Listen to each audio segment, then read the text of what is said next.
Ba-dum.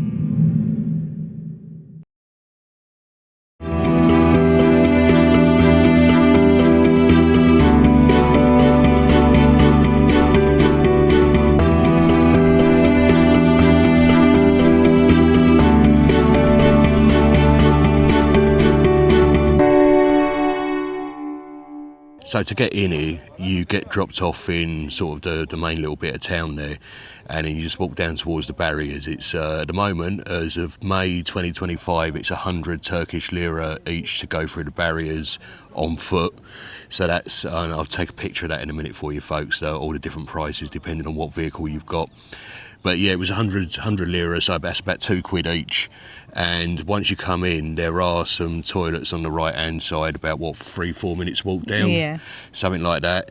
Now the trick with this one is, people, you'll see the sea on your left as you're walking down, and you've got the beach there, and I think quite a lot of people go there. That's just like Ölüdeniz beach. But carry on all the way to the end, and then we just found this little slip path, which is on your right hand side, right down the very end. If you've got Google Maps open, you'll see you're pretty much at the end of the road. And we just wandered down there, and we are right at the beginning of the lagoon. And we didn't want to go any further because it looks like literally it is packed all the way around now. So wherever we flew the drone from, we're going to be like on someone's backyard. So we're literally right on the corner, just where the little jetty is.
All the little bars and restaurants and the beach bed vendors and everything this side of the barrier, it's a cashless community.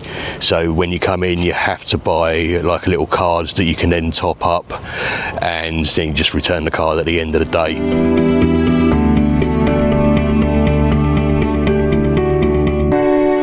So we've just left Ölüdeniz and the Blue Lagoon, and we've come up to the abandoned village of Kayakoy.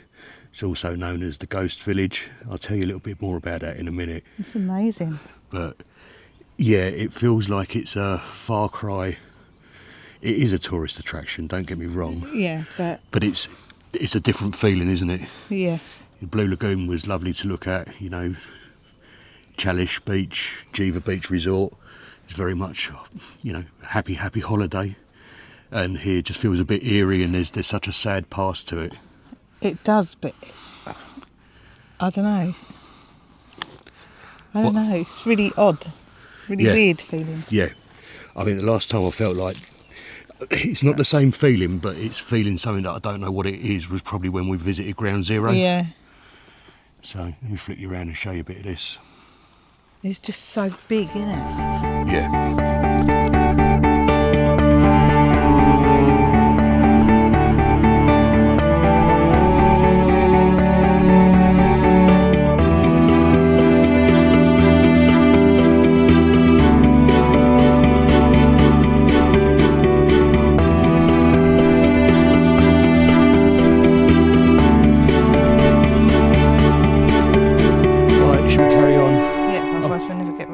I'll try not to break your missus' tooth. Right, folks, so we're at Kayakoy today, which is in the main region of Fethiye.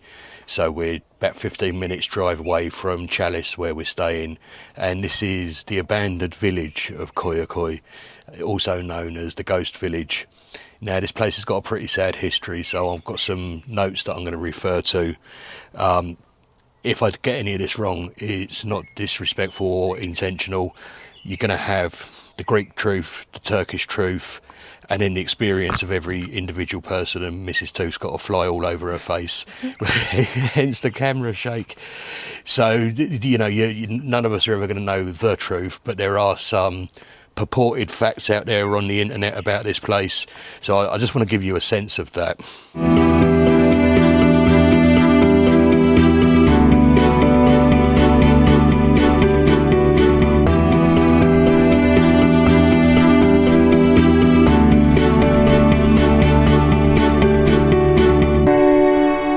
So while we're in Turkey, this place was inhabited by a number of Greeks. In about 1054, they turned to Christianity, and this was what was originally Greek Orthodox.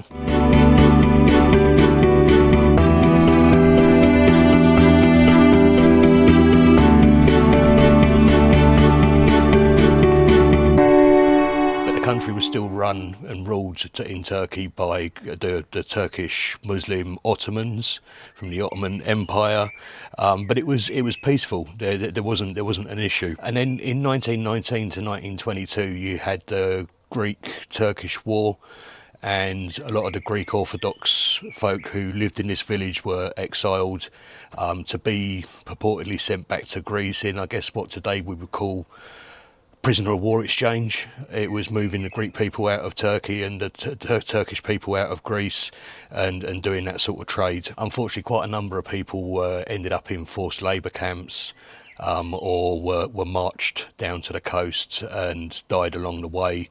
And the population here of around 6,500 people was nearly completely sort of decimated. Then in 1923 a treaty was signed that basically banned the Greek Orthodox folk from ever returning to their houses here, and said that they had to be returned to the Greek mainland. And it was a very similar situation for Turkish folks living across the water in Greece as well. At some point closer in history there was a Turkish settlement here, and I believe, and again please do let me know in the comments if I've got any of this wrong, but I believe it was the Turkish folk who had been brought back from Greece were allowed to settle in this area, and then there was a big earthquake here, and again a load of people lost their lives, and the Turks eventually moved out as well.